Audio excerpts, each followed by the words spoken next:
Think Honda, and if you're like me, you think of the engines that have just powered Ayrton Senna to his 3rd World Championship. Think Honda, if you're a biker, you think of Eddie Lawson taking the 500cc crown. Think Honda, and many people think only of a small family car, competent yet rather boring, a bit like the old Civic. But now, that's changed a bit.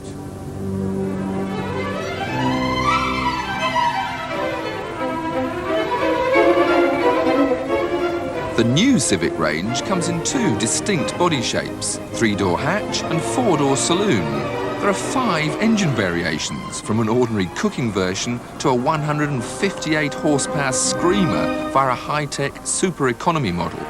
But it's not only the range that's expanded, the cars are physically bigger as well, so they're now competing directly with the likes of Escort and Astra. Honda's target for the Civic is to appeal to young married couples and single people. So they've concentrated on improving this front passenger compartment while still leaving sufficient room in the back for 3 people. For the driver, that means improved legroom. For once, I don't even need the seat fully back. The pedal layout is very good, and in general, the driving position, I'm very comfortable. The steering wheel adjusts up and down, but I'd prefer it to move a bit closer as well. The layout of instruments and controls is very neat and functional, and there are some nice touches, like the upholstered door panels. But overall, the interior has that Japanese blandness. It's lacking in character. One other thing which we complained about 4 years ago when we tested the old Civic is that there's very little storage space in here. I mean, this door slot I can hardly even get my fingers into. Stacked up against the competition, the sporty 3-door ESI model is near the top of the class. It delivers similar power to the rest, beaten only by the Corolla GTI, and that translates into average acceleration of 8.7 seconds from 0 to 60 and, like the rest, a claimed top speed of around 120 miles an hour. Economy is good at just under 40 miles per gallon, better than most, but beaten again by that Corolla.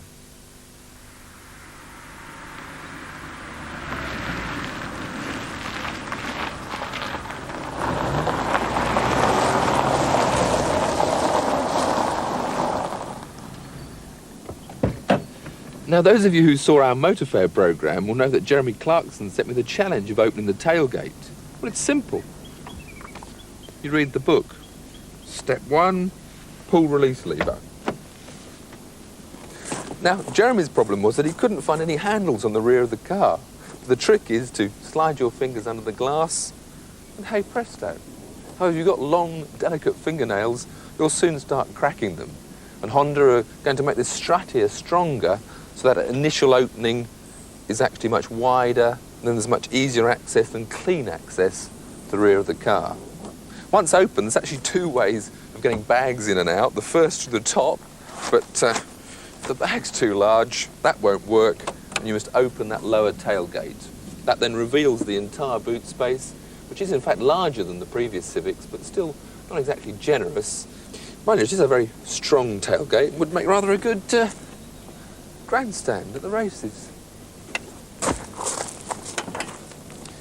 The ESI is powered by a 1.6-litre single overhead cam unit, produces about 123 horsepower. It uses Honda's now familiar Vtec variable valve timing system that is aimed at boosting that power. But now they've come out with another version that's aimed at improving economy. All Civic engines have 4 valves per cylinder, but at low speeds, the new VEI only uses 3.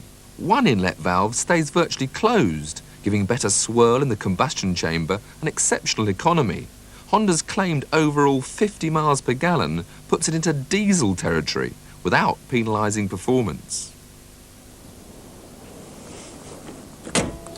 Now, if economy is not top of your list of priorities, then Honda have a more powerful engine in the VTI, which comes not only in the 3-door hatch, but also in this 4-door saloon. Now we've got a double overhead cam version of the 1.6 power plant, and this produces 158 horsepower. Now that's practically 100 horsepower per litre, which is more per litre than Honda's much admired flagship supercar, the NSX. At the back, there's an elaborate hinge system which gets the boot lid well out of the way, but still the rear screen comes a long way back and still restricts that access. There's no space saver used, and that means we've got this rather unfortunate hump in the floor. But still, it's a very good carrying capacity, and there's a now rather fashionable ski flap to get your skis in. But with skis my size, they rather attack my elbow when I'm trying to drive. Ah, that's more comfortable. Now let's see what it's like out on the road.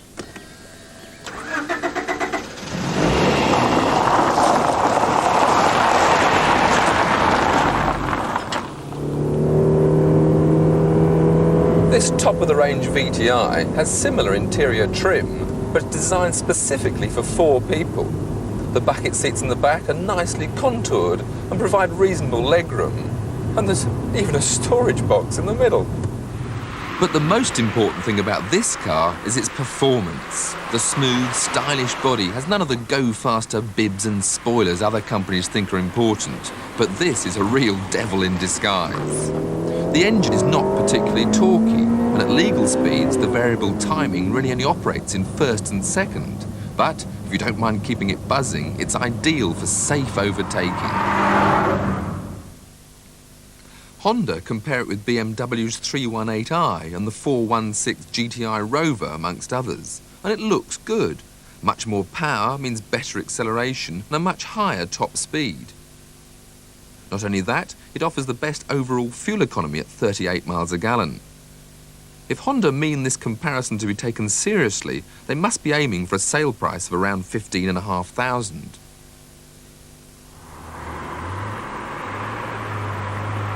The actual figures won't be announced for another couple of weeks, but if that prediction's right, the 4-door VTI will be a very desirable package. It's a real driver's car with sure-footed handling, excellent traction and a power steering system that's well weighted to provide the right feel. In fact, with its expanded Civic range, Honda are now set to be a serious challenger in this sector of the market. Looking at the 2 cars we tested, we were most impressed with the advanced Vtec engines, and we liked the comfortable driving position and good handling. On the minus side, there's still not enough storage space. The interior styling's rather bland, and both hatch and boot openings do have their drawbacks.